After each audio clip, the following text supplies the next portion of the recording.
Olá, pessoal, tudo bem? Tudo certo com vocês? Eu sou a professora Geisa Pelissari e, como sempre, a convite do professor Marcos, estou aqui para falar um pouquinho com vocês de língua portuguesa, né, sobre a língua portuguesa.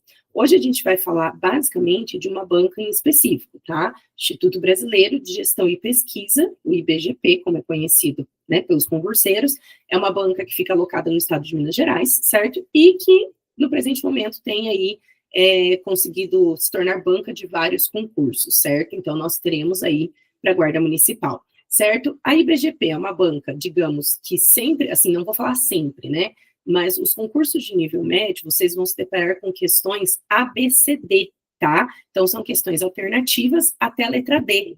Raríssimas exceções nós temos a alternativa E. Até mesmo concursos de nível superior é uma banca que costuma colocar apenas 4 alternativas. Então, existe um lado positivo nisso, né? Porque uma alternativa menos facilita, digamos. Por outro lado, eu vejo como negativo, porque eu acredito que, né, um bom candidato, uma pessoa que se dedicou para um estudo, tem que saber escolher a correta entre 5, não necessariamente entre 4, né? Então, assim, só para vocês terem uma relação aí, uma noção, né? Deixa eu passar aqui rapidinho. Peguei uma última banca bem recente. Então, ó, ABCD, tá? ABCD, ABCD e tal, certo? Como eu disse, raríssimas exceções, é uma banca que trabalha com alternativa aí, tá? Então, provavelmente, isso, não sei, né, logicamente, para qual concurso você está estudando no momento, né, para qual guarda municipal, mas, assim, até se você for fazer depois que você está para esse concurso dessa banca, você resolver fazer um outro concurso de outro cargo dessa mesma banca, pode ter certeza, né, que teremos a BCD.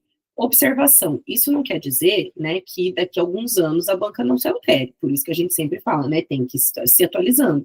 Nós temos bancas conhecidas por fazerem ABCD, que passaram há 2 anos atrás, né, recentemente, a colocar a alternativa E, ou a fazer, por exemplo, igual a Sebrasp, a certa e a errada. Então, lógico que isso também tem relação com o contrato realizado com qual é o órgão, qual é a instituição, né, que deseja esse concurso, porque isso também é decidido com eles, tá?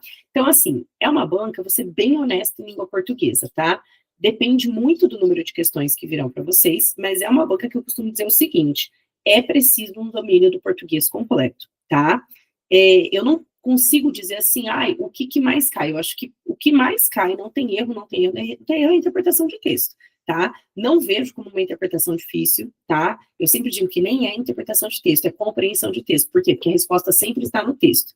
Eles gostam de trabalhar com charges, tá? Com frases de propagandas, e também gostam muito de texto, inclusive de texto extenso. Observem que o exemplo que eu trouxe para vocês aqui, dessa prova aqui, olha aqui, né? Lógico que é um slide, mas lá na prova, se vocês procurarem essa prova aqui, a gente tinha a primeira página ali da prova, né? Quando começa a prova, e mais a outra parte. Então, ó, é um texto extenso, tá? Não é um texto curto, não. É um texto que cansa um pouco a leitura, certo? Mas, assim, um texto de uma página vocês podem esperar.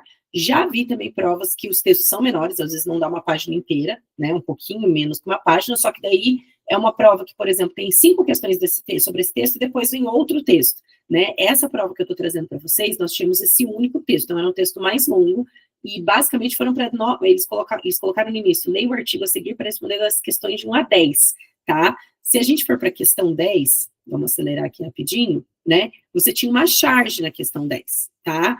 E aí, o que eles fizeram na questão 10? Eles compararam a charge, que eles trouxeram aqui, com o artigo de opinião que a gente vai ler no início, né? Então, eles gostam de fazer essas relações também. Trabalhar mais de um gênero textual, então, artigo de opinião, notícia, charge, propaganda, e promover a relação destes textos em 1 ou 2 questões, tá? Então, assim, primeira questão importante desta banca, interpretação, compreensão de texto, né? E aí bate sempre naquela tecla.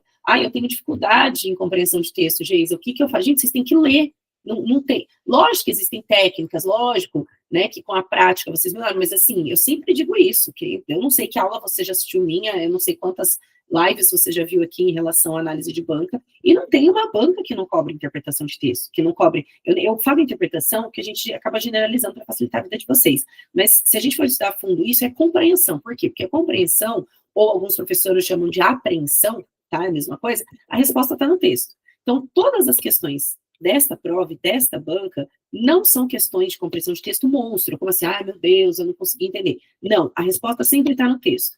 O problema é que, como o texto é muitas vezes extenso, você tem que voltar no texto várias vezes. E aí eu já vou antecipar. Eu sei que cada professor ensina de um jeito, eu sei que você vai descobrir a sua técnica, mas eu sempre recomendo a leitura do texto, pelo menos a primeira vez. Eu sou uma pessoa que Geisa, quando eu realizo provas, e eu indico para os alunos, na minha percepção de mundo faz mais sentido, que você precisa ler o texto uma vez para ter um primeiro contato, independente da extensão dele, e depois você vai para as questões, tá? Eu já ouvi professor falando, lê a primeira questão e depois volta no texto. Só que esse voltar no texto procurando, eu tenho um pouco de medo, porque às vezes a pessoa acaba não lendo o texto como um todo, ele lê trechos e erra a questão por não ter visto o texto como um todo, mas sim como parte, tá? Então, por isso que eu sempre digo, para mim não existe essa coisa de ler a primeira questão e depois para o texto. Uma leitura do texto inteiro inicial é necessária. Obviamente que ao ler a questão, você vai voltar no texto. E essas voltas no texto faz com que você esteja lendo novamente o texto, o que facilita a sua vida, tá? Se você tem uma dificuldade de compreensão de texto, quando você estiver realizando a questão de compreensão, que geralmente é chamada de interpretação, generalizando mesmo, leia a questão, elimine aquelas que você tem certeza, ficou em dúvida entre duas, deixa ela quieta, vai para a próxima, vai para as de gramática. Por quê? Porque às vezes você tem dificuldade em compreensão, mas você tem facilidade em gramática. E nas questões de gramática, muitas vezes você precisa voltar no texto, ou se não há necessidade de voltar no texto, as questões de gramática são trechos do texto. Então, você está relendo o texto ao fazer as questões de gramática. Então, relendo o trecho do texto, você vai facilitando a compreensão, e quando você chegar justamente ali na parte de interpretação, voltar na questão, você opa, já enxerguei e não tinha percebido, tá? Então, assim, é uma banca que vai cobrar interpretação, compreensão pesado. Não adianta. Pesado que eu digo não é difícil. Pesado que eu digo pode pensar em 10 questões, vamos pegar um concurso com 10 questões, 5 de compreensão de texto. Um concurso com 15 questões, 8. Um concurso com 20 questões, 10. Eles gostam de trabalhar a compreensão de texto, né? E eu acho isso lindo e importante, né? Principalmente para cargos do nível médio, porque, assim, para todos, tá? Nível fundamental, médio, superior, para todos, mas porque, assim, lógico que a gramática é importante, eu amo gramática, né? À toa que eu sou professora de língua portuguesa, mas a gramática, ela auxilia na interpretação de texto, e a compreensão de texto, ela falta hoje no mundo, né? Sempre faltou, mas parece que hoje, né, as pessoas estão mais rasas, mais superficiais nas leituras. Então, assim, eu super sou a favor de bancas que trazem, compreensão de texto. Eu sei que a gente está ouvindo isso agora e está me odiando por eu apoiar a banca que faz isso, mas paciência, tá? Então, assim, teremos compreensão de texto pesado, no sentido não difícil, tá? Mas várias questões. Não é difícil, a resposta está no texto, volta no texto, tá? Vamos dar uma olhada nisso. Então, vamos ler o texto. Esse texto aqui é extenso, então tenham paciência, tá? E vamos tentando compreendê-lo aqui. Brasileiros têm direito constitucional à segurança, né? Por Vladimir Passos de Freitas. Poucos sabem, mas os artigos 5º caput e 144 da Constituição dispõem que o direito à segurança pública é dever do Estado, direito e responsabilidade de todos, a ser exercida para a preservação da ordem pública e da incolumidade das pessoas e do patrimônio. Se temos ao nosso lado a Constituição, analisemos 4 perguntas. O Estado está cumprindo seu dever? O nosso direito está sendo garantido? Por termos também responsabilidade, estamos colaborando de alguma forma para a segurança? Quais os custos da falta de segurança? Vejamos. E aí ele vai responder as perguntas. Primeiro, então, o Estado está cumprindo com o seu dever? O Brasil, primeira pergunta, resposta. O Brasil é um país cada dia mais inseguro. E fico nestas 9 palavras. Quem tiver alguma dúvida, ligue a TV, acesse um site de notícias ou leia o jornal. O enfrentamento entre PMs em São Paulo e o crime organizado contabiliza dezenas de mortos, muitos deles vítimas ocasionais, sem vínculo com o conflito. Segundo o jornal Folha de São Paulo, aí tem ali, né, a data da publicação, dia 1º de outubro de 2012, né, na página C1, a principal facção criminosa encontra-se em 123 cidades do estado, algumas com menos de 5 mil habitantes. Uma observação, tá? Essa prova aqui que eu trouxe para vocês, quem quiser pesquisar depois, é a prova da Prefeitura de Betim, cargo de guarda municipal, tá? De 2022. Vocês acham também, vocês vão achar no site da PCI Concursos, Tec Concursos, Que Concursos, enfim, vocês também vão achar mais 2 provas de guarda municipal, então eu estou focando nesse cargo, né? Lógico que existem outras provas, procurem outras, porque sempre é importante resolver várias provas, principalmente português que cai em tudo, mas vocês acham a prova de guarda municipal de 2024 da Prefeitura de Nova Lima e a prova de guarda municipal da Prefeitura de Ribeirão das Neves, também guarda municipal, as 2 de 2024, tá? Então, ano passado aí, certo? Então, dá para vocês acharem essas provas para resolver. Eu peguei a de 2022, são as 3 últimas de guarda municipal desta banca. Agora, não é para você resolver questões de língua portuguesa só de guarda municipal. Pegue questões de língua portuguesa de qualquer cargo que essa banca fez. E aí vocês vão encontrar provas de 2022, 23, 24, 25, 21, tá? É que eu aqui, como o nosso canal aqui, o objetivo é guarda municipal, eu foquei nessas, tá? Então, essa prova, eu estou falando porque eles pegaram um texto de 2012, ali um recorte, segundo a Folha de São Paulo, mas essa prova aqui é de 2022, então eles pegaram um texto mais antigo, beleza? Então, só vou voltar no último parágrafo. O enfrentamento entre PMs em São Paulo e o crime organizado contabiliza dezenas de mortos, muitos deles vítimas ocasionais, sem vínculo com o conflito. Segundo o jornal Folha de São Paulo, a principal facção criminosa encontra-se em 123 cidades do estado, algumas com menos de 5 mil habitantes. Os que supunham ser a criminalidade urbana privilégio do Rio de Janeiro e São Paulo surpreenderam-se com mortes e incêndios em Santa Catarina, estado pouco populoso e com excelente nível de vida.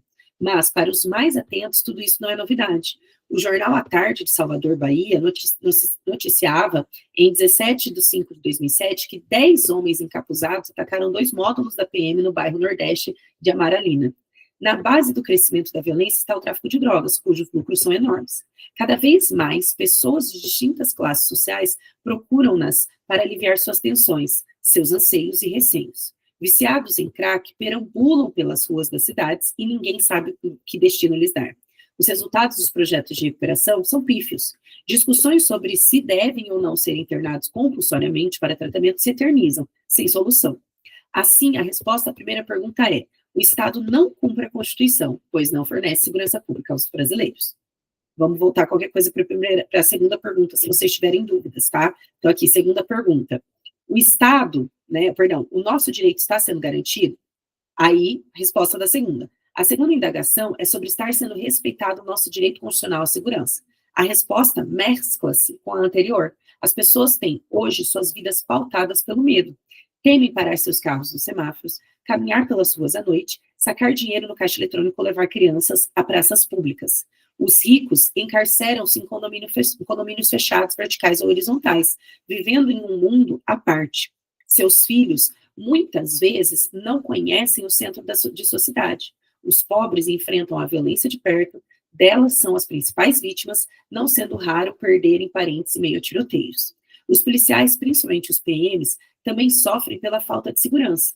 Muitos são forçados a morar em bairros populares e escondem suas fardas temendo vingança. Outros sucumbem diante das permanentes situações de perigo, passando por problemas psicológicos. Portanto, a resposta é não, né? Então, qualquer coisa ficou com dúvida, sempre volta. O texto é extenso. O nosso direito está sendo garantido? Não. Terceira pergunta. Por termos também responsabilidade, estamos colaborando de alguma forma para a segurança? Então, volta lá. A terceira pergunta diz respeito ao nosso papel como cidadãos, uma vez que a Constituição dá-nos, simultaneamente, o direito à responsabilidade pela segurança. Óbvio que, por não sermos agentes do Estado, esse dever é limitado.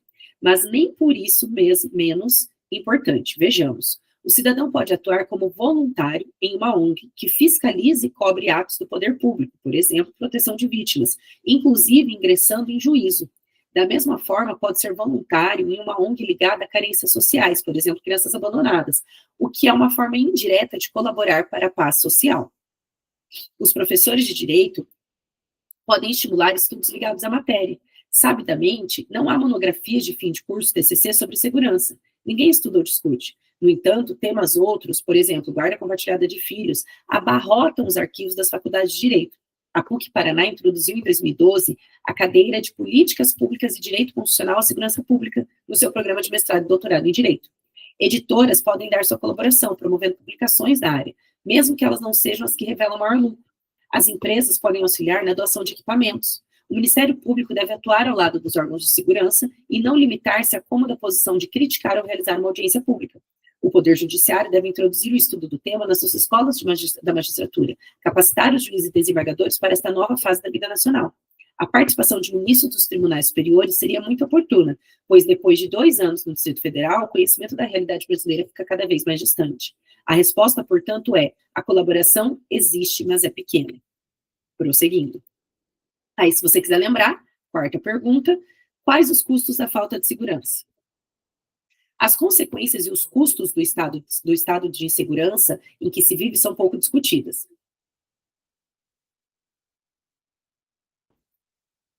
Quanto gasta o SUS no atendimento aos feridos? E os parentes das vítimas que física ou psicologicamente adoecem em razão de atos de violência? Quanto despende o INSS no pagamento de benefícios? E a locomoção dos réus, presídio fórum, para participação em atos da instrução dos processos, dispensando-se o uso da videoconferência? E os ônibus queimados, quem paga? Quanto se gasta com a ocupação da Força Nacional nos morros do Rio de Janeiro? Segundo Cláudia Bredarioli, baseada em estudos do IPEA, é possível estimar que o Brasil gaste mais de 200 bilhões anuais para suprir os custos impostos ao país pela escalada da violência.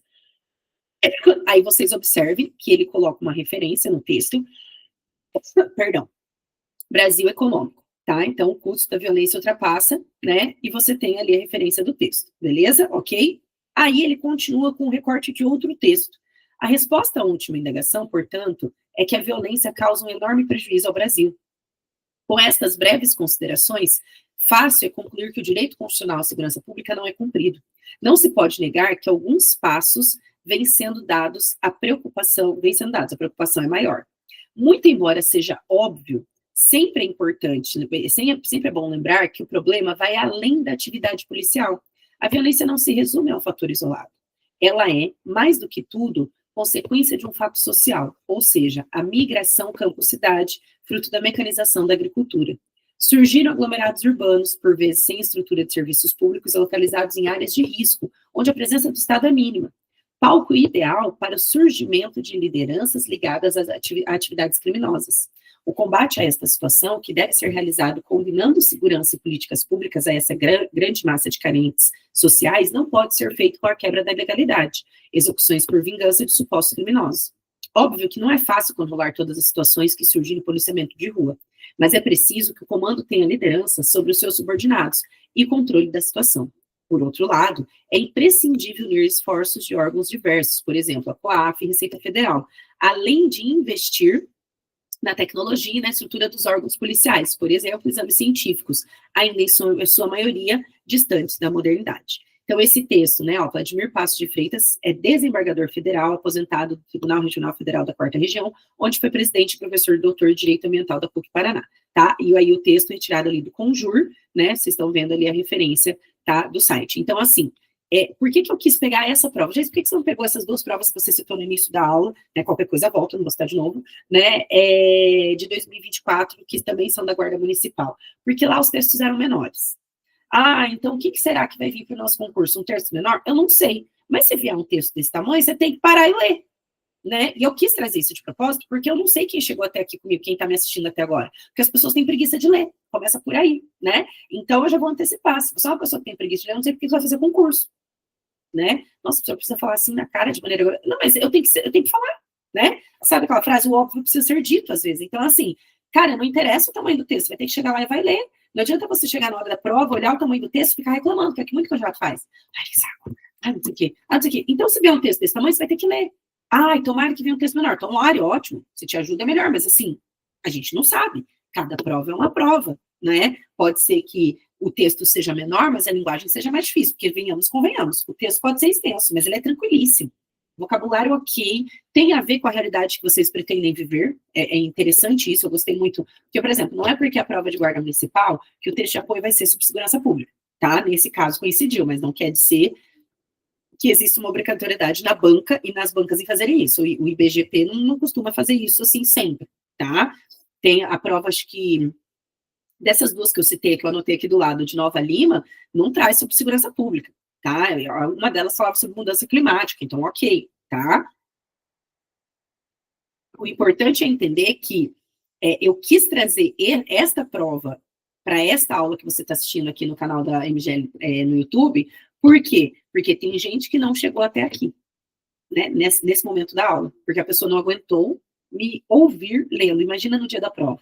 Isso é ótimo para você que está aqui comigo até agora, por quê? Menos candidato, né, ou menos candidato não, menos concorrência, porque esse candidato, se ele não chegou até aqui na leitura, ele já não chega na prova, tá? Lemos uma vez o texto é extenso, ok, algumas informações ficaram na sua cabeça, você entendeu que são 4 perguntas, que ele responde essas 4 perguntas, a primeira e a segunda ele fala que se mesclam, Ele vai falando dos problemas dessa segurança pública, ele fala da responsabilidade da né, que a Constituição prevê e não faz, ele fala da responsabilidade do poder público e não cumpre, ele fala da responsabilidade da sociedade, né, de nós como sociedade, certo? Então ele vai falando dessas relações, certo? Nesses 2 últimos slides, mas principalmente nesse último, ele prevê soluções possíveis, né? Ele indica as causas possíveis e traz soluções para isso, em parcerias, certo? Então, isso tudo eu entendi numa primeira leitura. Agora vamos para as perguntas, e vamos primeiro para as perguntas de interpretação, tá? E lembre-se, na interpretação a resposta está no texto, volte no texto se você precisar. Você quer ganhar a questão?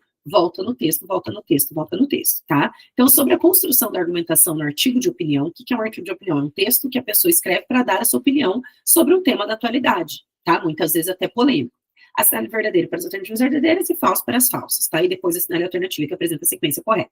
Então, lá no primeiro, o artigo, que a gente acabou de ler, se estrutura com a apresentação de 4 perguntas, só voltar, que, à medida que vão sendo respondidas, elas são respondidas, constituem-se como argumentos para a defesa do posicionamento do articulista. Sim, né? Porque se eu voltar no texto lá no início, ele fala que poucos sabem o que tem na Constituição, mas que é um direito. E aí ele pergunta, né, o que o Estado está cumprindo, o nosso direito está sendo garantido e tal. E ele vai trazendo a argumentação. O que é a argumentação? Fundamentando o posicionamento dele de que a gente não tem acesso a essa segurança prevista em lei, tá? Então, olha lá o que deixa eu só... Aqui a caneta, né? Então, ele fala, apresenta 4 perguntas, ok? À medida que vão sendo respondidas, constitui-se como argumentos, ou seja, fundamentação para a defesa do posicionamento do articulista. O articulista defende que não há essa garantia da segurança pública prevista em lei, e ele, ao ir respondendo as perguntas, as respostas às perguntas provam a opinião dele, ou seja, são argumentos para a opinião dele, verdadeiríssimo, lindo, perfeito, redondinho. Próxima, as perguntas pelo articulista se relacionam aos diferentes aspectos sobre segurança pública elencados no primeiro parágrafo. Então, as perguntas pelo articulista se relacionam aos diferentes aspectos sobre segurança pública listados, elencados no primeiro parágrafo. Então, volta. Primeiro parágrafo. Poucos sabem, mas os artigos 5º, né, e 144 da Constituição dispõem que o direito à segurança pública é dever do Estado. Primeira pergunta, o Estado está cumprindo o seu dever? Tá? Direito e responsabilidade de todos, tá? Então, é a terceira pergunta, ó, por termos também responsabilidade, estamos colaborando, certo? A segunda tá junto com a primeira, o nosso direito está sendo garantido. E aqui no final, a ser exercida para a preservação da ordem pública e da economidade das pessoas. Quais os custos da falta de segurança? Também vem essa ideia da preservação da ordem pública e economidade das pessoas, porque daí ele fala do patrimônio, porque daí ele vai falar os custos disso, tá? Então, o que a alternativa falou aqui pra gente? As perguntas, né, feitas pelo articulista se relacionam aos diferentes aspectos sobre segurança pública elencados no primeiro parágrafo do texto. Perfeito. Perfeito. Ele tem diferentes aspectos, as perguntas vêm naquele raciocínio. Corretíssima. A primeira pergunta diz respeito ao dever do Estado em oferecer segurança pública. Sim, só voltar para o primeiro parágrafo. Ó, o Estado está cumprindo seu dever? Beleza? Então, a primeira pergunta diz respeito ao dever do Estado em oferecer segurança pública. A segunda diz respeito ao direito dos brasileiros à segurança pública. A terceira diz respeito à responsabilidade dos brasileiros em relação à segurança pública. E a quarta diz respeito à preservação da ordem pública. E aí, certo ou errado? A segunda diz respeito ao direito dos brasileiros à segurança pública. Vamos lá. A primeira refere-se ao dever do Estado. O Estado está cumprindo seu dever, então tá certo. A segunda diz respeito ao direito, né, do cidadão, certo? Então ele fala aqui, ó, diz respeito ao direito dos brasileiros. Se você voltar, a pergunta diz, nosso direito está sendo garantido? Então, certo. Então, primeira, segunda. A terceira, por termos também responsáveis, estamos colaborando? Então, vai aqui para a terceira. A terceira diz respeito à responsabilidade dos brasileiros. Estamos colaborando? Certo. E a quarta diz respeito à preservação da ordem pública. A quarta, quais os custos da falta de segurança? Preservação da ordem pública? Tá certo? Tá e não tá. É preservação da ordem pública os custos? Sim, mas também os custos entram em economidade das pessoas e do patrimônio. Então, tá equivocada essa alternativa, tá? Falsa, porque ele parou em ordem pública. Faltou incolumidade da pessoa e do patrimônio. Por isso que ela está errada, tá? Então, alternativa falsa. Beleza? Próxima alternativa. O uso da primeira pessoa do plural. O que é a primeira pessoa do plural? Observamos, constatamos. Vamos ver se ele usou a primeira pessoa do plural. Procura. Poucos sabem, tal, tal, tal, tal. Se temos ao nosso lado, primeira pessoa do plural. Tá? Isso é primeira pessoa do plural. Então, ele usou a primeira pessoa do plural. Tá? Ele vai respondendo na ó, nosso direito. Tá? Então, nós temos tranquilamente aqui o uso da terceira pessoa do plural. O uso da primeira pessoa do plural, ao longo do artigo, é uma estratégia que visa incluir o leitor na discussão. Se temos o nosso, buscando, em certa medida, culpabilizá-lo pelos problemas de segurança pública enfrentados pela sociedade. Não, não. Tá certo até aqui, visa incluir, ó, até aqui tá certo. Buscando, em certa medida, culpabilizar. Ele não põe a culpa. Ele não põe, ó, é culpa das pessoas, não.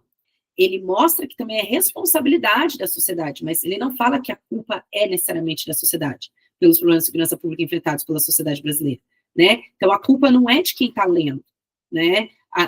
Até porque ele fala que a culpa é de um processo migratório, de outras relações que aconteceram ali, tá? Então, só você voltar aqui, ó. Muito embora seja óbvio, é sempre lembrar que o problema vai além da atividade policial. A violência não se resume a um fator isolado. Ela é, mais do que tudo, uma consequência de um fato social, né? Então, assim, ele não está culpabilizando as pessoas. É um fato social, beleza? E última, o fato de o articulista ser um desembargador, onde está isso? Doutor em Direito, aposentado, isso tem em algum lugar? Tem aqui na referência. Sempre leia os elementos paratextuais, tá? Desembargador federal aposentado, beleza? Confere a ele uma posição de autoridade para discutir o direito à segurança pública pelos brasileiros, conferindo-se veracidade e confiabilidade às informações apresentadas. Sim, na redação a gente chama isso de argumento de autoridade. Né? O que é um argumento de autoridade? Porque quem é autoridade num assunto discutido, né, ele tem mais validade, ele traz mais veracidade e confiabilidade para aquela informação verdadeira. Beleza? Então, as duas primeiras verdadeiras, depois falsa, depois verdadeira. Observe que todas as informações que nós lemos nas alternativas estavam no texto, é só voltar no texto. Dá trabalho? Dá trabalho, gente. Ninguém falou que não dá trabalho. Então, por que você vai fazer concurso? Tudo dá trabalho na vida, tá? Tem que ler, se você ficar em dúvida, tem que voltar. Próxima questão. Agora a gente vai para questões mais rápidas, digamos assim, mais curtas, tá? Uma coisa que eles adoram cobrar. Então, ó, só um aviso. Essa questão, interpretação de texto. Tá? Eu vou escrever interpretação, porque é o que todo mundo ouve falar, tá? Mas se a gente for pela análise mesmo, é compreensão. Por que compreensão? Porque é a resposta do texto, a interpretação a gente extrapola, tá? Vamos lá. Essa questão aqui também é interpretação de texto, mas a gente fala muito aqui do uso de sinônimos, tá? Então, eles gostam de cobrar, às vezes, sinônimos, antônimos, parônimos, homônimos, hiperônimos, hipônimos. Dê uma estudada nisso, tá? Isso tudo tá no estudo de significação das palavras. Significação das palavras, que está dentro de interpretação de texto. Porque se você tem leitura de mundo, você sabe sinônimos para as palavras, e você sabe marcar a alternativa correta, porque você entendeu a palavra no texto. Essa daqui gerou uma polêmica enorme, porque tem gente que não entende, tá? Então, vamos lá, o sentido contextualizado, presta atenção. O que é contextualizado? O sentido no contexto do texto, não é solto, dos vocábulos em destaque, foi incorretamente identificado em. Então, tem 4 palavras em destaque aqui, e ele dá um sinônimo, tá? Esse sinônimo, ele tem que se encaixar no contexto dado, tá? Ah, eu não sei o significado das palavras. Ai, meu filho, ferrou. Geisa, como que eu melhoro o significado das palavras? Como que você melhora o significado de palavras? Leia, tá? Então, letra A, e da incolumidade das pessoas e do patrimônio, né? Da integridade. Perfeito. Esse daqui, estava tudo aqui, ó. Aqui, já vou até pegar aqui certinho para vocês verem. Se precisar voltar no texto. Oi, cadê o incolumidade? A incolumidade estava antes, espera aí. Deixa eu... Aqui, incolumidade está aqui. Qual que era a outra? Pífios. Não. É perambulam, pífios, encerram-se. Perdão. Ó, os ciclos encerram-se em condomínios fechados. Verticalização. Então, eles se fecham em condomínios fechados. Letra D, os ciclos enclausuram-se em condomínios fechados, se fecham. Certíssimo significado, tá? Vamos na incolumidade. A ser exercida para a preservação da ordem pública e da incolumidade das pessoas. Qual que é o significado de incolumidade? Ai, Geis, eu não saberia o que é incolumidade, né? Não consigo entender como que eu saberia pensar nisso, né? Algo que é incólume, né? Algo que é incolumidade, né? É quando você está protegido, quando você está assegurado. Geis, eu não saberia o sentido, mas vai pela ideia, ó, a ser exercida a preservação da ordem pública, incolumidade das pessoas. Se eu estou falando de segurança, é a segurança das pessoas, é preservar as pessoas. Isso que é incolumidade, tá? Aqui na alternativa, ele coloca a integridade das pessoas, ou seja, elas vão estar protegidas, preservadas. Correto, pode marcar, tá? Não tem problema algum no significado. Aí, qual que foi a polêmica aqui? Por que eu fui para A e para C, D primeiro? B, viciados em crack perambulam pelas ruas das cidades. Viciados em crack erram pelas ruas da cidade. E a maioria falou o quê? Letra B, marquei ok. Só que daí você vai para C. Os resultados dos projetos de recuperação são pífios. O que é pífios? São ridículos, são poucos, são fracos, são sórdidos, né? O que seria sórdido? Literalmente essa ideia, pífia, né? Não vale a pena, não serve para nada, né? Sórdido pode ter a ver, assim, com pífio, sujo, repugnante, fraco, qualquer coisa assim, né? Mesquinho, baixo, tá? E aí faz sentido pífio com sórdido, tá? Só que aí, você fala, então é a letra B. Não é a letra B, por quê? Vamos lá, vamos voltar no contexto, tá? Presta atenção, os resultados do projeto de recuperação são pífios. Os resultados do projeto de recuperação das pessoas que utilizam drogas. Vamos voltar ali. Cadê? Não sei por que eu grifei o compulsório. É que o compulsoriamente está em outra... Peraí, em outra alternativa. Eita. Vou pegar aqui a borracha e não consegui. Aqui. Caneta. Aqui. Peraí, perambulam. Aqui, tá? Presta atenção, viciados em crack perambulam pelas ruas, eu tô aqui, gente, perambulam nas ruas das cidades e ninguém sabe que destino lhes dar. Os resultados dos projetos de recuperação das pessoas são pífios, ou seja, são poucos, tá? Se você encaixa o sórdido aqui, sórdido é algo que é sujo, que é mesquinho, né, que é moralmente baixo, tá? Então a gente pensa em nojo, em moral, em sórdido, né, em vil. Não sei se vocês lembram dessa palavra. E aí, no contexto aqui do texto, não encaixa, tá? Você pode pensar que sórdido é uma coisa baixa, né? Então, os resultados do projeto de recuperação são baixos, são pífios, são fracos. Só que o baixo do sórdido, né, é algo que é moralmente baixo. E aqui eu não estou falando de que os resultados do projeto são moralmente baixos, ou seja, as pessoas, sei lá, ao tentarem recuperar, roubam dinheiro das pessoas. Não, eu não estou falando de algo que moralmente é baixo. Eu estou falando de algo que é baixo no sentido que não ocorre, que é fraco, né? Não há um resultado produtivo, é um resultado baixo, improdutivo. Então, o baixo de sórdido não entra nesse baixo, porque o baixo de sórdido é algo moralmente baixo, tá? Então, o gabarito dessa questão é a letra C. Aí você volta, não, Geisa, mas viciados em crack perambulam pelas ruas da cidade, erram pelas ruas da cidade? Sim, o verbo errar pode ter o sentido de vagar, sabe? As pessoas vagueiam pela cidade, as pessoas andam pela cidade. Ai, Geisa, nada a ver, não existe esse sentido. Eu não sei a idade de vocês, eu não sei que estilo musical que vocês conhecem, mas eu me recordo muito de uma música de uma banda chamada Kid Abelha, que ela canta assim: sou errada, sou errante, sempre pela estrada, sempre distante. Não sei se já ouviram essa frase, se já cantaram. Sou errante significa que eu sou uma pessoa que vaga pela estrada, né? Eu sou errante sempre pela estrada, tá? Então, o verbo errar pode ter o sentido de vagar, de andar. Faz sentido com a letra B, viciados em crack, vagam pelas ruas. Faz sentido. Então, está correta a letra B. Tá? Um monte de gente na época, vamos fazer recurso, que não sei o que, aí você tem que explicar, daí a pessoa não aceita, aí você fala, meu filho, vai no dicionário, né? Enfim, tá? Então, não é uma questão difícil, mas é uma questão de domínio de conhecimento vocabular, beleza? Outra aqui, que é bem interessante, ó, compulsoriamente, tá? Essa daqui é uma questão que a gramática te ajuda, porque ó, as expressões destacadas sinalizam de forma explícita, ou seja, clara, pela palavra, o ponto de vista do articulista em relação àquilo que ele diz, etc. Então, ele quer a palavra, tá, que não expressa a opinião do articulista, tá? E aí você vai ter que olhar muito bem, porque uma coisa aqui que você vai ter que lembrar de gramática é que adjetivos são palavras que costumam marcar opinião. Advérbios são palavras que costumam marcar opinião. A seleção do substantivo que você faz também marca opinião. Então, a gente pode pensar que existem classes gramaticais como substantivo, adjetivo e advérbio que marcam opinião. Só que eu não posso falar que todo adjetivo, todo substantivo e todo advérbio marca uma opinião, né? Então, se eu digo assim,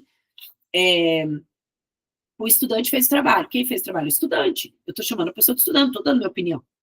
É a função social dela. Então, não tem opinião nisso. Agora, na letra D, muito embora seja óbvio, né? Olha lá, isso é óbvio, eu estou dando uma característica ali. Eu estou falando, isso é óbvio. Eu estou dando a minha opinião, muito embora seja óbvio. Então, eu estou marcando a minha opinião aqui, principalmente pela palavra óbvio, né? Que aí já é um adjetivo, certo? Marcando opinião, certo? Então, o substantivo vai depender. Já o adjetivo sempre marca, né? Eu tenho que olhar ali. Lógico, todo adjetivo não, né? Se eu falar blusa azul, o azul não dá opinião. O azul, na verdade, ele está caracterizando simplesmente. Agora, quando eu falo que algo é óbvio, eu não estou só caracterizando que aquele algo é óbvio, mas eu também estou dando minha opinião, porque para mim é óbvio, tá? Então, aqui, adjetivo marcando opinião, tá?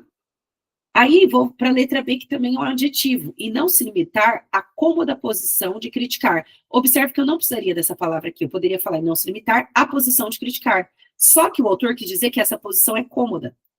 E quando ele diz perdão, que essa posição é cômoda, ele está dando a opinião dele. Porque, para ele, a posição de criticar, né, se você se limita a ela, é comodismo seu, é folga sua. Então, é um adjetivo marcando opinião. Lembrem dessas relações. Aí nós temos advérbios aqui, o advérbio compulsoriamente, e aqui o mais, né, intensificando o advérbio distante, certo? Que é um advérbio de lugar com advérbio de intensidade. O conhecimento da realidade brasileira fica cada vez mais distante. E aí, gente, eu estou dizendo que a realidade brasileira fica distante, é uma opinião minha, e além de dar minha opinião com o advérbio de lugar, de tempo, perdão, que é distante, perdão, de lugar, de longe, ele intensifica. Eu acho que aqui está o segredo, mais, né? É mais distante, ou seja, isso é negativo. Olha a diferença da letra A. Discussões sobre se devem ou não ser internados compulsoriamente. Compulsoriamente é de modo compulsório, de modo obrigatório, é um advérbio de modo. Tá? Só que ao utilizá-lo, ele não está dando a opinião dele. Inclusive, até pela frase dá para perceber essa nuance, né? Ó, discussões sobre se devem ou não ser internados compulsoriamente, ou seja, os debates das pessoas, se devem ou não ser internados de modo obrigatório, eles existem e tal. Ele não está dando a opinião dele, inclusive ele está fazendo uma referência que as discussões se devem ou não, que existe essa discussão, tá? Então, obviamente que não temos opinião na letra A. Temos opinião no advérbio de intensidade da letra C, mas no advérbio de modo não, tá? Então, lembrem-se, são classes gramaticais, tá? Todas as classes gramaticais são importantes, certo? Geisa, quais mais caem no IBGP, né? Porque tem banca que a gente consegue falar, cai mais isso. Cara, não tem. Eles gostam de adjetivo, eles gostam de advérbio, eles gostam de verbo, eles gostam de conjunção, o embora ali na letra D também ajuda nessa opinião, que é uma conjunção concessiva, tá? Eles gostam de conjunção, eles gostam de preposição, então assim, né, sei lá, Geisa, fala um advérbio que você acha que não vai cair, um advérbio não, faz uma classe de palavra que você acha que não cai. Numeral, interjeição e artigo, no máximo ali, tá? O resto, gente, então assim, o ideal é que eu estude todas as classes de palavras? Sim. É sério isso? É sério. Mas é muita coisa. Paciência, tá? Não tem o que fazer, beleza? Questão 4, novamente, ó, interpretação de texto. Com a leitura do artigo, é correto afirmar: a descriminalização das drogas é uma das saídas para minimizar a violência em grandes centros como São Paulo e Rio de Janeiro. Ele falou disso? Ele falou de descriminalização das drogas? E presta atenção, né? Diz, ó, é diferente. O que é descriminar? É deixar de ser crime, né? É uma das saídas para... Então, assim, se a droga deixa de ser crime, você diminui a violência. Ele disse isso em algum lugar? Não, ele falou que as pessoas estão acostumadas com a violência do Rio de Janeiro e de São Paulo, mas começa a nos surpreender, né, com outros estados e cidades passando por isso. Aí ele fala, na base do crescimento da violência está o tráfico de drogas, cujos lucros são enormes, estou aqui no segundo parágrafo. Cada vez mais pessoas de distintas classes sociais, né, porque tinha-se aquela visão que é só gente com baixa renda, né, procuram-nas para aliviar suas tensões, seus anseios e receios, viciados em crack perambulam, os resultados do projeto de presunção pio, discussões sobre se deve ou não ser internado, né, sem solução. Ele falou em algum momento, vamos liberar a droga, que daí, né, acaba a violência. Isso não está no texto. Volto a repetir o que eu falei para vocês no início da aula, a resposta está no texto, não está no texto, não invento, tá? Ah, Geisa, mas eu acho que é uma solução, ninguém pediu sua opinião. Eu sei que às vezes eu falo sim, as pessoas falam assim, nossa, que grossa. Não, é que eu preciso falar na lata, né? Vamos ser honestos aqui. B, o incentivo à produção de pesquisas científicas na área de segurança pública nas universidades promoveria uma queda no número de assassinatos. Foi dito isso. Ele fala da importância do incentivo à produção de pesquisas. Inclusive, ele é pesquisador, né? Olha lá, professor doutor de Direito na PUC, né? Ele fala sobre isso. Ele fala da importância dessas pesquisas. Peraí.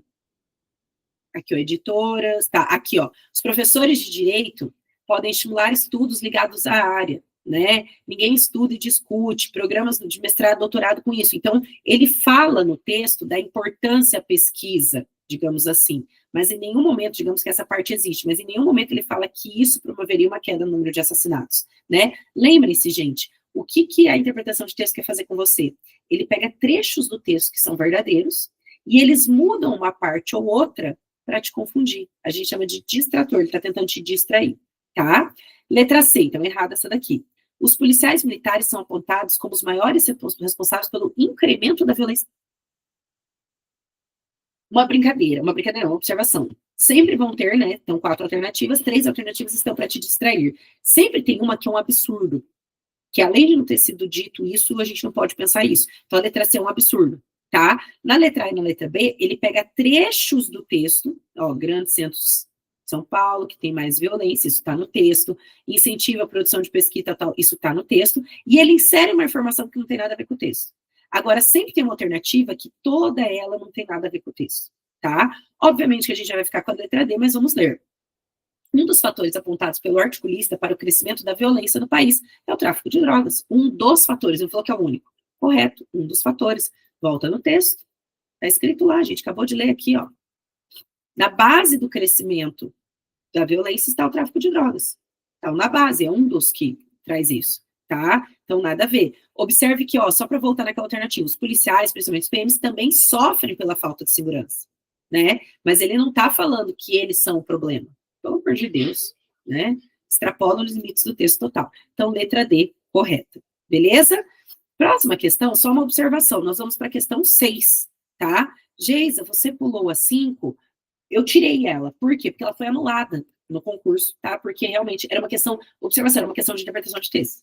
Então, peraí, olha lá.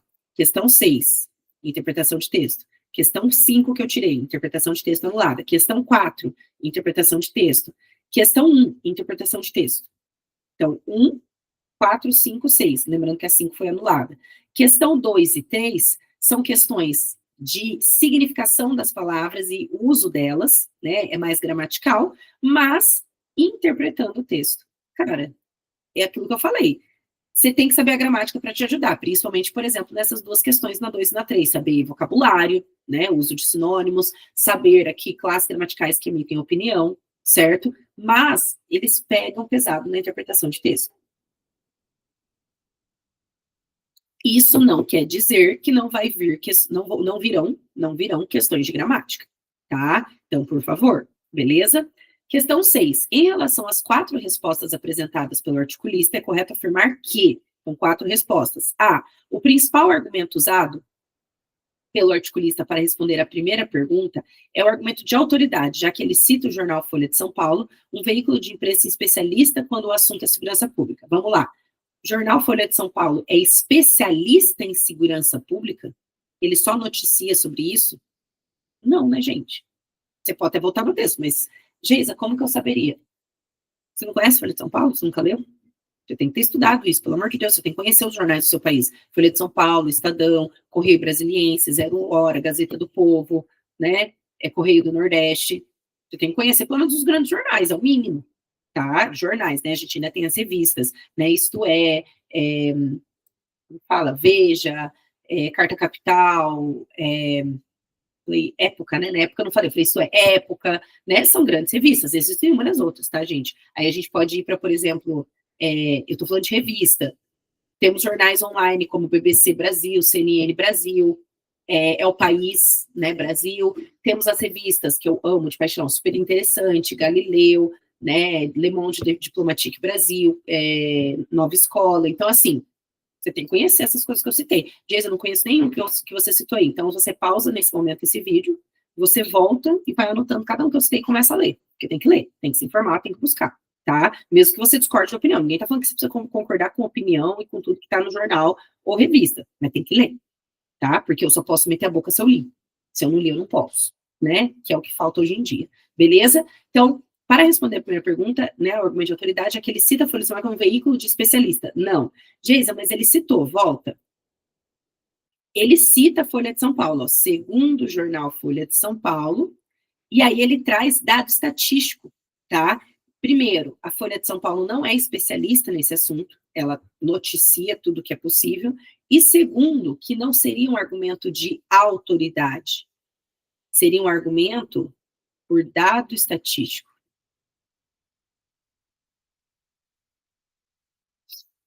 Tá? Dado estatístico barra notícia, informação, fato, tá? Então, nada a ver, letra A, beleza?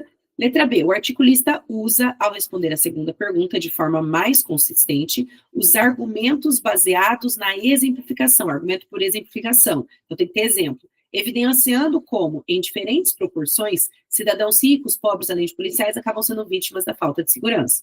Vamos voltar na segunda pergunta. Segunda pergunta, daí começa aqui, ó. A segurança, a segunda indagação, papapá, não sei o que lá. Exemplificação. Então, primeira exemplificação. As pessoas, estou dando exemplo, têm hoje suas vidas pautadas pelo medo. Temem, ao exemplo, parar seus carros no semáforo, e, né, tememos, eu sou uma pessoa que eu temo, dependendo do horário. Caminhar pelas ruas à noite, é um exemplo. Sacar dinheiro no caixa eletrônico, é um exemplo. Levar crianças nas praças, é um exemplo. Aí depois ele vem, os ricos moram nos condomínios, seus filhos, não sei o quê, os pobres, não sei o quê. Tá dando exemplos, que são verdadeiros. Os policiais também são exemplos. Marcou redondinho, tá? Exemplo, o articulista, né, usa, ao responder a segunda pergunta de forma consistente, os argumentos baseados na exemplificação, evidenciando como, em diferentes proporções, cidadãos, ricos, pobres e policiais acabam sendo vítimas. Marcou, lindo, pode ficar com a letra B, mas vamos olhar as outras. C, o articulista busca se eximir como cidadão de sua parcela de responsabilidade em relação ao fato de que também deveres em relação à segurança pública, na terceira pergunta, ao afirmar, óbvio que por não sermos agentes do Estado, esse dever é limitado. Então, presta atenção, ele está falando que o articulista eximir, retira sua parcela de responsabilidade, né, ao dizer que, por sermos agentes do Estado, esse dever é limitado. Não, ele não tira a nossa responsabilidade. Ele fala que é nossa responsabilidade, ele só deixa claro que é uma responsabilidade limitada, né? Porque a gente não é agente do Estado, a gente não é a polícia, né? A gente não é o Ministério Público e tudo mais. Então, em nenhum momento, ele exime a nossa responsabilidade, ou seja, ele tira a nossa responsabilidade. Ele só diz que a nossa responsabilidade não é ampla, ela é limitada dentro dos limites que nós podemos agir. Então, errado. Tá? D, uso de perguntas retóricas para responder a quarta pergunta. O que é uma pergunta retórica? É uma pergunta que já está respondida, tá? Isso tem na quarta pergunta? Vamos lá. Aqui, ó, quarta resposta. Tem um monte. Quanto gasta o SUS no atendimento aos feridos? A gente sabe que gasta um monte, não precisa fazer pergunta. E os parentes das vítimas que física ou psicologicamente adoecem em razão de atos de violência? Vai gastar, o SUS vai gastar com o tratamento dessa galera.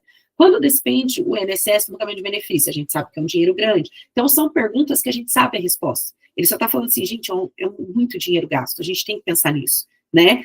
Então, o uso de perguntas retóricas para responder a quarta pergunta, em certa medida, promove uma espécie de ajuste de contas entre o articulista e os leitores, já que o objetivo é fazer com que os leitores se sintam pressionados a refletir sobre os gastos do Estado com a condição de insegurança em que vivem os brasileiros. São perguntas retóricas? Sim. Promove uma espécie de reflexão? Sim, mas de ajuste de contas? Ó, vamos ajustar nossas contas aqui, articulista leitor? Vocês têm que pensar quanto vocês gastam, quanto que o Estado... Não, nada a ver. Nenhum momento. Nenhum momento. Digamos que há uma espécie, eu diria que, ó, se eu for daqui para cá, uma espécie, né, uma forma de refletir sobre os gastos do Estado com a condição de insegurança, sim, tá? Deixa eu até, quer ver?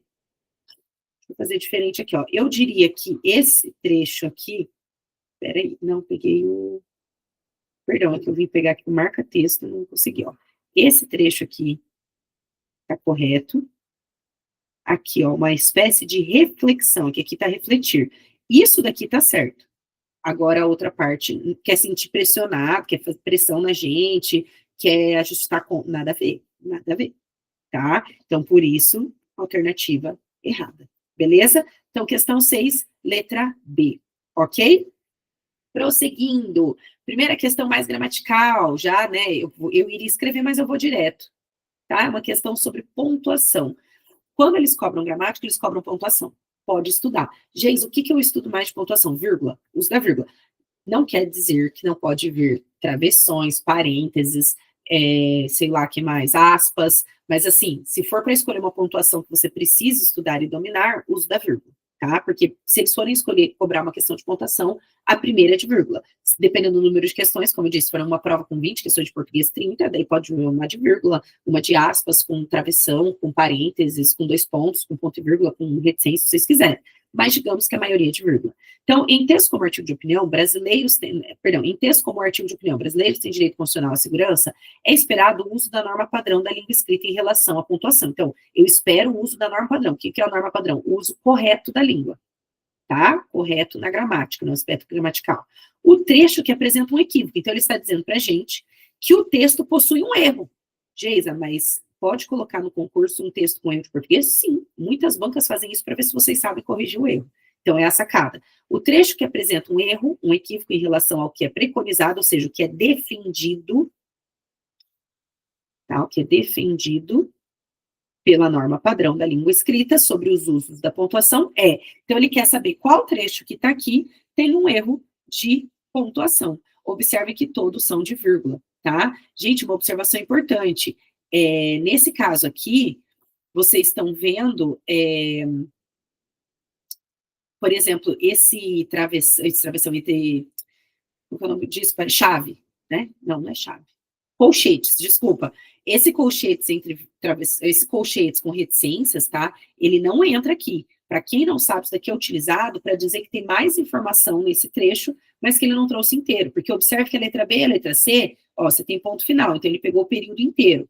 A letra A e a letra D, ele não pegou o período inteiro porque era muito grande. Então, ele parou onde ele precisava e deixou claro para a gente que tem mais um trecho aqui, e aí acaba o trecho. Tá? Então, para quem não sabe, você não precisa olhar isso daqui. Muito menos as aspas. Por que eu não vou analisar as aspas aqui? Porque eu estou copiando trechos do texto. Quando eu copio o trecho de qualquer texto ou de qualquer informação, eu uso aspas. Então, as aspas estão aqui porque ele tirou essas frases do texto. Então, óbvio que a questão aqui é sobre vírgula. Tá?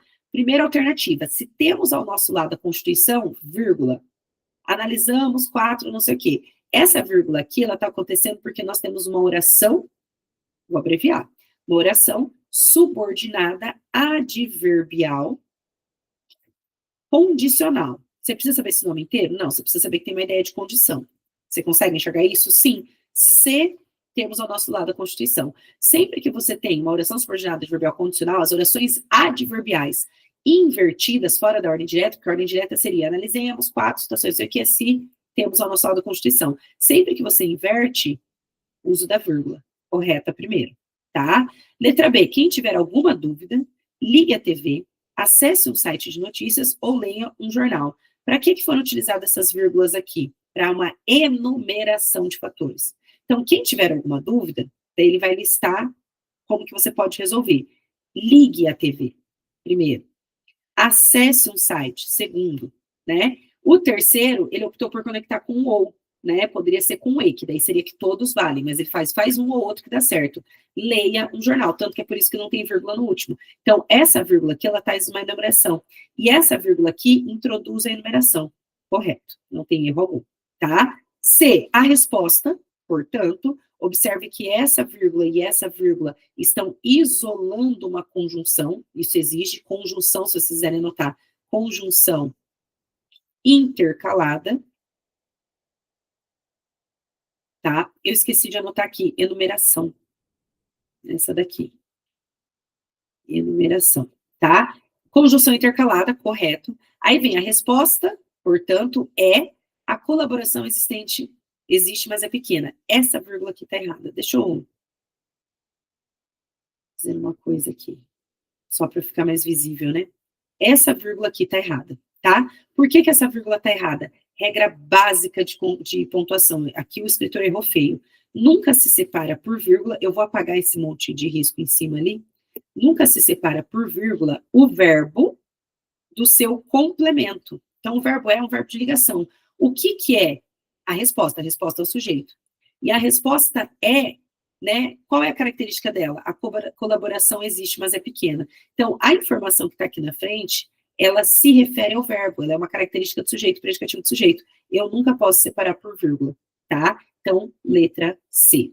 D, ela é, mais que tudo, consequência de um fato. Ó, observe que ela é o quê? Consequência de um fato. Continuaria ali. Aí eu trouxe uma informação intercalada, né? Mais que tudo, intercalada entre vírgulas, correta, tá? Então, gabarito da 7, letra C.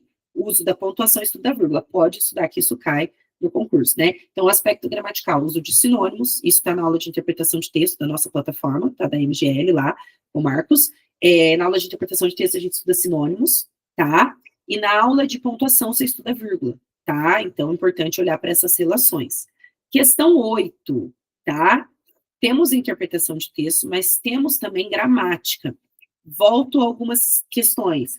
Estudem classes gramaticais, principalmente verbo, advérbio, conjunção, adjetivo, preposição, tá? São as que mais aparecem. Beleza? Tranquilo? Então, vamos lá. Releia a conclusão das respostas de cada uma das perguntas. Primeira pergunta. Assim, a resposta à primeira pergunta é: o Estado não cumpre a Constituição, pois não fornece segurança pública aos brasileiros. Segunda pergunta. Portanto, a resposta é não. Terceira pergunta. A resposta, portanto, é: a colaboração existe, mas é pequena. Lembrando que a vírgula depois vai estar errada. Quarta pergunta. A resposta à última indagação, portanto, é que a violência causa um enorme prejuízo ao Brasil. Então, agora leia e analise as afirmativas feitas sobre esses trechos do artigo.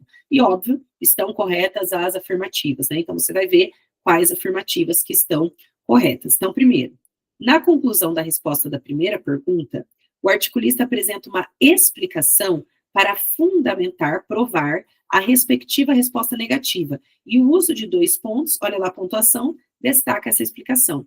Assim, a resposta à primeira pergunta é: 2 pontos. O Estado não cumpre a Constituição, pois fornece segurança pública aos brasileiros. Ele está falando que o articulista apresenta uma explicação para provar a sua resposta negativa. Sim, o Estado não cumpre a Constituição. Por quê? Pois fornece segurança pública aos brasileiros. Isso daqui é uma oração, né, explicativa, correto. E o uso dos 2 pontos destaca essa explicação, ou seja, ela dá intensidade. Sim, a resposta à primeira pergunta é 2 pontos. E aí você sabe que vai vir uma coisa importante: o Estado não cumpre a Constituição, por que não faz isso? Pode marcar a número 1. 2. A conclusão da resposta 2, da segunda pergunta, perdão, a conclusão da segunda pergunta, sinaliza um posicionamento taxativo do articulista. Portanto, a resposta é não. O que é ser taxativo? Firme no posicionamento, sabe? Objetivo, direto, sem enrolar e também forte. Pois não são dadas explicações. Discursivamente, ele enfatiza o direito constitucional à segurança, ele enfatiza que o direito constitucional à segurança não está sendo cumprido. Então, observe que a conclusão da 2, ela é enfática, e ela é o quê? Taxativa, porque ele nem deu explicação. Ele fala, cara, não. Sabe quando alguém fala assim, ai, por favor, não, acabou. Né? Sabe quando a mãe fala assim, mãe, posso, não sei o que, não. Mas não sei o que, não sei o que, não, e acabou. A sua mãe foi taxativa nessa situação. Então, 2, correto. 3, na conclusão da terceira pergunta, ao usar a conjunção adversativa mas, o articulista, do ponto de vista discursivo, destaca a informação de que a colaboração existe. A resposta, portanto, é: a colaboração existe, mas é pequena. Observação, gente, aqui deveria ter uma vírgula, tá? Teria que tirar essa e colocar ali. A resposta, portanto, é a colaboração existe, vírgula, mas é pequena. Ele está falando que é uma conjunção adversativa, correto, mas, né, e o articulista, do ponto de vista discursivo, ou seja, da opinião, do posicionamento, destaca a informação de que a colaboração existe. Pelo contrário, quando eu uso uma conjunção adversativa, o objetivo dela é promover uma oposição. E ao promover essa posição, ela introduz, ou seja, dá início, introduz a opinião mais forte. Ou seja, a principal. Então, na verdade, aqui, o que está sendo, né, destacado? Não é que a colaboração existe. O destaque está na ideia de dizer que a colaboração é pequena, tá? Por quê? Porque vem depois do mas. Então, a informação que vem depois do mas, ela é a informação mais forte da frase, a mais importante, justamente porque você quebra a expectativa. Se a colaboração existe, então tá dando certo. Não tá dando certo porque ela é pequena, mas é pequena. Então, errada a 3. 4, a conclusão da resposta quarta, da resposta da quarta, ao topicalizar o termo um enorme prejuízo ao Brasil, enfatiza, que enfatiza, dá destaque, né, enfatiza o montante de dinheiro público gasto com a ausência de segurança pública. A resposta à última indignação, portanto, é que a violência causa um enorme prejuízo ao Brasil. Está falando que um enorme prejuízo ao Brasil enfatiza o montante de dinheiro público gasto com a ausência de segurança pública. Presta atenção. Ao topicalizar, errada. É aqui que está o erro, no topicalizar. Geisa, o que é topicalizar? É colocar na frente. Então, se fosse assim, um enorme prejuízo ao Brasil, a violência causa, né? E isso é a resposta da última indagação. Ou, a resposta à última indagação, portanto, é, né, um enorme prejuízo ao Brasil, a violência causa. Topicalizar, pensa, é colocar no topo. Então, imagina lá uma montanha, você vai chegar no topo. Chegar no topo significa que está aqui em cima, que é primeiro visto, tá? E aí, observe que um enorme prejuízo não está no início da frase, está no final, não está topicalizado, tá? Por isso que a quarta está errada, eu não tenho topicalização. A questão está quase inteira correta, enfatiza, montante, mas não enfatiza por meio da topicalização, mas sim por utilizar, né, a expressão enorme, tá? Porque intensifica a ideia, beleza? Então, número 4, né, quarta alternativa errada, ok? 1 e 2, letra C. Beleza até aqui? Tranquilo? Vamos lá, questão 9 e 10 para a gente encerrar. Gente, só um pouquinho. Essa questão aqui, né, que eu acho que eu já tinha, porque eu falei que é pontuação. Nessa questão tivemos pontuação, tá, com 2 pontos. Tivemos conjunção, tá? E lembrando que aqui no caso da explicação, ela também é provada pela conjunção pois, tá? Então, teve conjunção na alternativa 1 também, né? Também temos a questão de posição dos elementos sintáticos, né? Ao trazer essa questão de, tá no topo, tá no início. Isso vocês estudam quando se estuda sujeito, objeto direto, objeto indireto, complemento nominal, que são, assim, eu adoro, mas eu não vou falar que é fácil, tá? Se você não teve uma base boa, às vezes, no próprio ensino médio, é difícil mesmo. Ok, até aqui? Tranquilo? A próxima questão volta nessa relação de sintaxe. Então, essa questão aqui é de sintaxe, tá? E já vou antecipar. É o estudo das orações. O que é o estudo das orações? Que vocês podem achar na internet, vocês podem achar como estudo das orações ou estudo dos períodos. Nesse caso aqui, período composto, tá? Então, é uma questão sobre oração subordinada, oração coordenada, que é bem chatinho. Gente, observem que eles cobraram interpretação de texto, eles cobraram classes de gramáticas, que é morfologia, eles estão cobrando sintaxe, tá? Com pontuação, estudo dos períodos. Por isso que eu disse, é uma prova que cai de tudo, né? É muito difícil falar sempre cai isso, porque toda prova vocês vão se deparar com essas relações e até mais, tá? CRAS, concordância, regência, outras, uma questão sobre verbo, e muitas vezes, como a gente viu, por exemplo, nessa daqui, na mesma questão tem mais conteúdo. Nessa daqui teve conjunção, nessa daqui teve pontuação, posicionamento dos elementos da frase, então é muita informação.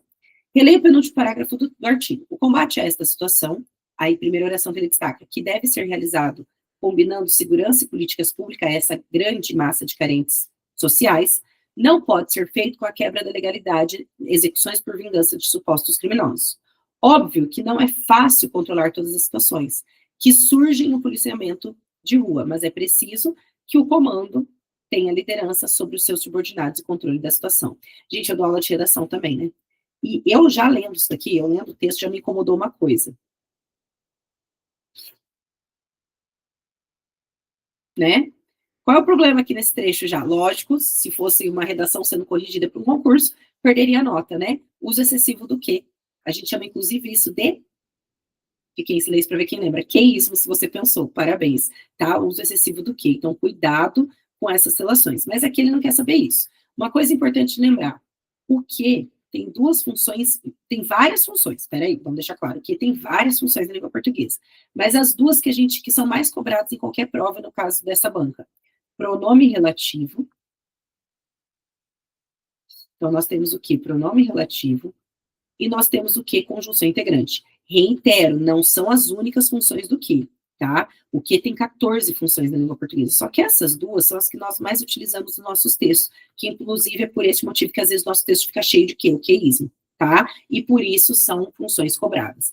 Dica, para você descobrir se o que é pronome relativo, você vai trocar pelo sinônimo equivalente, que é o qual, se for masculino singular, a qual, feminino singular, e aí, eu não vou escrever aqui embaixo, tá? Não vou repetir, os quais e as quais, porque você pode passar para o plural, tá? Tá, vou escrever aqui.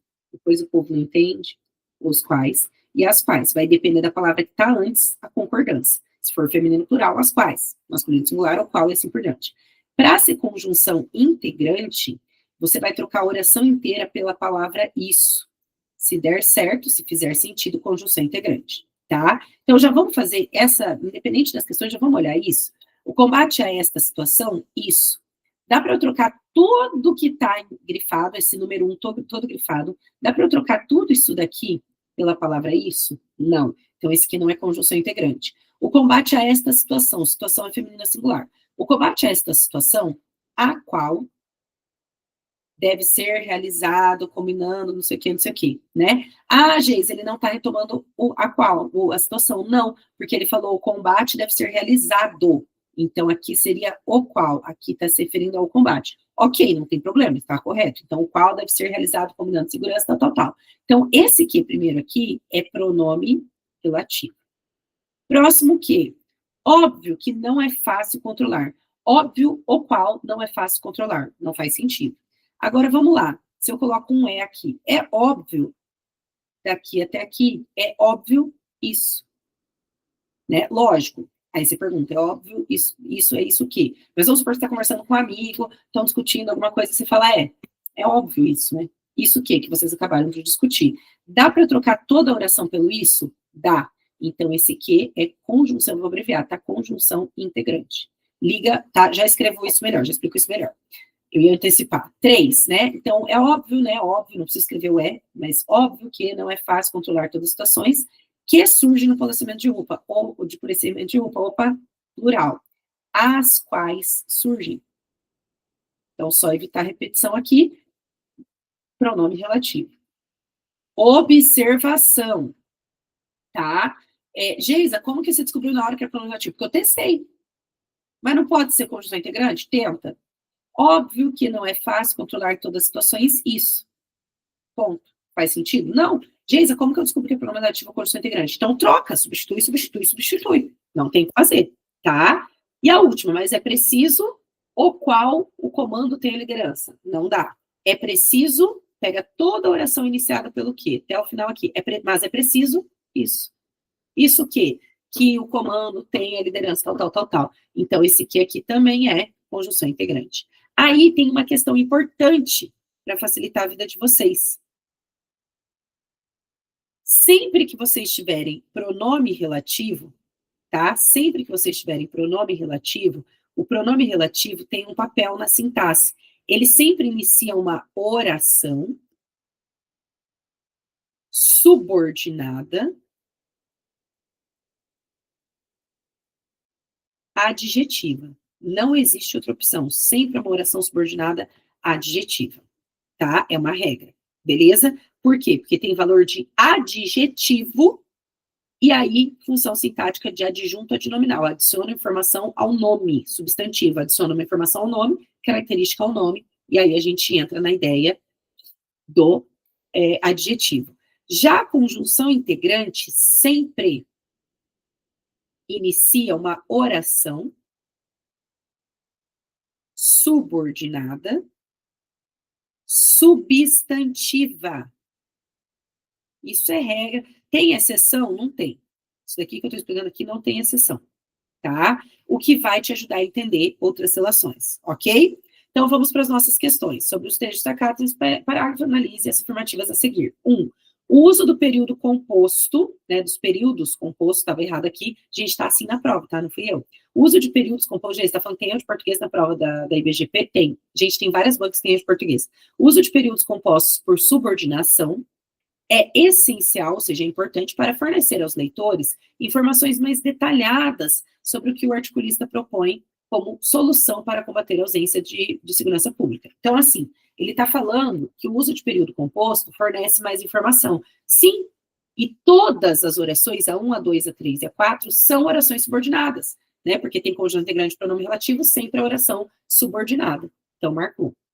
2. As orações 1 e 3, então 1 e 3, funcionam sintaticamente como adjunto adnominal, sendo, por isso, classificadas como orações subordinadas adjetivas. Para ser oração subordinada adjetiva, tem que ter pronome relativo. Na número 1 é pronome relativo, na número 3 é pronome relativo. Então, são orações subordinadas adjetivas? Sim. Portanto, funcionam como adjunto adnominal? Sim, porque toda oração subordinada adjetiva é um adjunto adnominal. Marcou. Beleza até aqui? Tranquilo? 3. Gente, isso daqui é um estudo que tem que fazer a fundo, tá? Isso daqui é uma aula só explicando o que mais cai na banca, tá? As orações 2 e 4 exercem função sintática de objeto direto. São introduzidas por conjunção integrante. Deixa eu mudar a cor aqui. São introduzidas por conjunção integrante? Sim. A gente viu aqui, ó. Óbvio, isso. É óbvio, isso. Conjunção integrante. Mas é preciso isso, conjunção integrante. Agora está falando que exercem função sintática de objeto direto. Para exercer função sintática de objeto direto, a oração principal tem que ter um verbo e tem que ter um sujeito. A oração principal, deixa eu mudar a cor. Espera aí que eu vou fazer diferente aqui, eu vou marcar texto. A oração principal aqui é o é óbvio, tá? E o mas é preciso. Essa que é a oração principal. Porque elas precisam existir para que a oração subordinada venha. Lembra, a oração subordinada, ela depende de alguém, da principal, também chamada de matriz.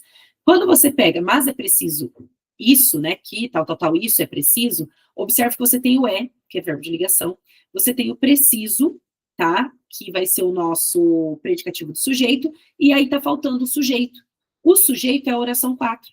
Isso é preciso. Então, que o comando tenha liderança sobre os seus subordinados e controle da situação é preciso. O que é preciso? Tudo aquilo. Então, toda essa oração, que, não sei o que lá, não é objeto direto, é um sujeito. Está funcionando como sujeito.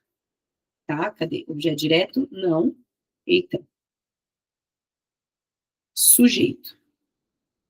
Tá? Geis, a de cima também? Também. É óbvio isso. Isso é óbvio. Geis, esse é não está escrito ali. Eu sei, está subentendido, porque tem informações que ficam implícitas no texto que a gente tem que entender. Então, ambas orações têm valor de sujeito e não de objeto direto. Tá? Então, errada a 3. Beleza? Gabarito, letra B. Ok? Tranquilo? Vamos encerrar, que acho que vocês não aguentam mais, né? Textão e tal. Charge. Eles adoram uma charge, eu falei isso para vocês, tá? Geis, eu não costumo ler charge, não. Comece, né? Quando você lê jornal, revista, sempre tem charge. Se você pode seguir, não sei se vocês têm rede social, tem gente que não tem, mas no Instagram, por exemplo, a gente tem alguns chargistas que dá para seguir. Leiam Mafalda, leiam Calvin Arnold, Agar, né? Chargistas que costumam aparecer na prova, tá? Beleza? Então, presta atenção, leia a charge. Japão. Cuidado, risco de contaminação nuclear. Brasil. Cuidado, risco de assalto, sequestro, estupro, assassinato, tá? Observe, aqui, ó, vocês podem seguir este chargista, Fandom, tá? Quando que foi isso daqui? 2022. Lembra que essa prova aqui, ela foi em novembro, outubro de 2022, acho que é do 10, que eu não me lembro, 16 do 10, não lembro agora, tá? Então, 2022, beleza? E aí, a última questão aqui. Comparando-se a charge com o artigo de opinião. É correto afirmar. Observe que a charge, ela está falando que no Brasil, em 2022, né, a gente tem um alto risco com a segurança pública. Ok? Então, isso é preocupante. Letra A. Ambos, então, tanto a charge e o artigo de opinião, fazem críticas à ausência da segurança pública, sendo que a charge, por ser multimodal, o que é um texto multimodal?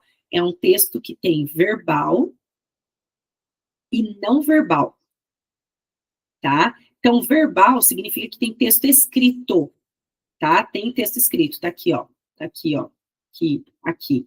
E tem o não verbal, desenho, imagem, tá? Isso é um texto multimodal. Isso a charge, por exemplo, se você pega uma sketch no YouTube, o que é sketch? É um gênero de humor com crítica social no YouTube, você tem a multimodalidade maior, porque você tem o verbal falado e auditivo, você tem o não verbal na imagem, você tem trilha sonora, você tem várias relações. Então, isso é um texto multimodal, tá? Então, ambos fazem críticas à ausência de segurança pública, sendo que a charge, por ser multimodal, apresenta uma orientação argumentativa mais consistente. Não, né, gente? Toda a parte está certa.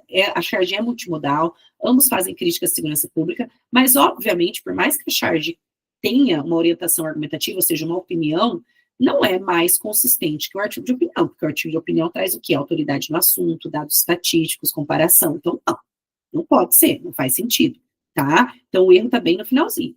B, é possível dizer que o trecho do artigo de opinião que estabelece uma relação intertextual mais explícita com a crítica feita na charge é possível estimar que o Brasil gaste mais de 200 bilhões anuais para suprir os custos impostos ao país pela escalada da violência. Ele está falando que esse trecho é o trecho mais intertextual. O que é a intertextualidade? Tem um trecho dentro do outro. Mais explícita no quesito da crítica feita na charge.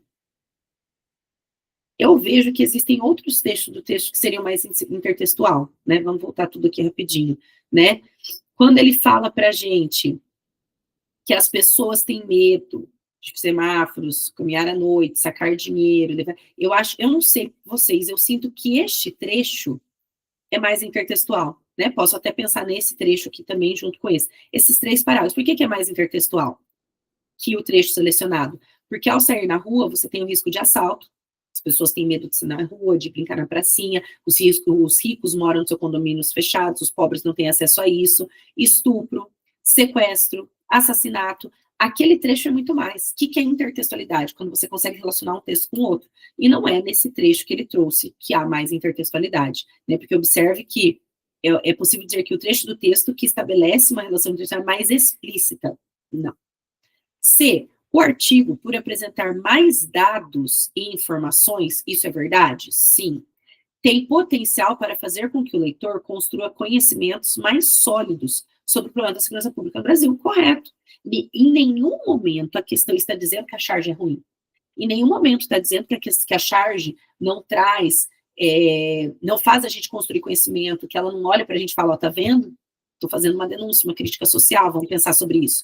Só que o artigo de opinião, ele traz dados estatísticos, ele traz autoridade no assunto, ele apresenta possíveis soluções. Então, ele traz conhecimentos mais sólidos. Marcou. D, tanto a charge quanto o artigo apontam, cada um à sua maneira, soluções. Já está errado. Por quê? Porque a charge não apresenta solução. A charge está fazendo o quê? Uma ironia. Está fazendo uma crítica. Tá? Então, aí, letra D, equivocada. Ok? Então, assim, vocês observaram. Interpretação de texto muito, tá? Estudo da sintaxe, período simples, período composto pode vir o simples. Estudo de classes gramaticais, estudo de pontuação, tá? Nessa prova não teve crase, não teve concordância. Geisa, então não cai tanto? Pode cair sim. Aí eu lembro. Eu vou fazer aqui com vocês, até eu extrapolei o ponto que o tempo que o Marcos pede, né? Qualquer coisa coloca no mais rápido aí para assistir, agora que eu falo, né? Mas assim, eu peguei uma prova de 10 questões para tentar mostrar mais ou menos para vocês. Mas se a gente pegar provas de 20, 30 questões, gente, é uma banca que cobra tudo, tá? É uma banca que eu sempre digo, tem que ter um português afiado, e só que assim, não é uma banca difícil. Eu diria que, por exemplo, a questão mais difícil que a gente resolveu hoje foi essa, a mais difícil. E aí vocês observam tanto de questão que a gente teve de interpretação de texto. E a resposta está onde? No texto. Então, é possível, eu sempre digo, né, eu vou fazer um concurso, tem 10 questões de português, professor, eu tenho dificuldade. Cara, você não precisa gabaritar, porque geralmente o aprovado no concurso, tirando as exceções que gabaritam várias etapas, não é aquele que gabarita tudo, mas é aquele que erra o mínimo. Então, se o teu concurso tiver 10 questões, erre no máximo 2, 8, né? Se tiver 15, 20, vamos colocar 20 questões, 18, né, 17, 15, 12, 13, né? Então, por exemplo, das 10 questões que a gente resolveu, tudo bem errar 9, né? Mas não pode perder a 10, não pode perder a 8, ou perdão, a 6, não pode perder a 4, a 3, a 2, a 1. Tem questões que não são passíveis de você. Se você errar, é porque a coisa na área da interpretação tá bem feia, tá? Espero ter contribuído um pouquinho aqui, explicado mais ou menos como essa banca trabalha, né? Foquem na interpretação para essa banca, não desprezem a gramática, que vocês vão se dar bem, né, no concurso que realizarão, ok? Muito obrigada, né, por ficarem comigo até aqui, quem assistiu até o final, tá? E desejo aí todo sucesso na realização da prova, gente. Tchau, tchau, bons estudos.